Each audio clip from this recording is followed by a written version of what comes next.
રાજ્યમાં વરસાદે ક્યાંક વિરામ લીધો છે તો ક્યાંક છૂટો છવાયો વરસાદ થઈ રહ્યો છે, પણ જોઈએ તેવો ભારે વરસાદ નથી અને તેના કારણે થાય છે એવું તો શહેરમાં જ્યાં ગરમીનું પ્રમાણ વધી રહ્યું છે અને હવે તેવામાં જે અનુમાન લગાવવામાં આવ્યું છે, આગાહી આપવામાં આવી છે કે આગામી 7 દિવસ મધ્યમથી ભારે વરસાદની શક્યતા આપણા રાજ્ય ગુજરાતમાં ને તેમાં સૌથી વધારે દક્ષિણ ગુજરાત આ વખતે જ્યાં ગાજવીજ સાથે વરસાદની આગાહી આપવામાં આવી છે તેમાં સુરત છે, નવસારી, વલસાડ, તાપી, ડાંગમાં ભારે વરસાદની આગાહી।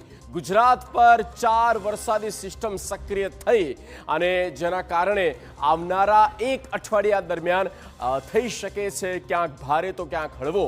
ઉત્તર ગુજરાતમાં સામાન્ય વરસાદની શક્યતાઓ રહેલી છે।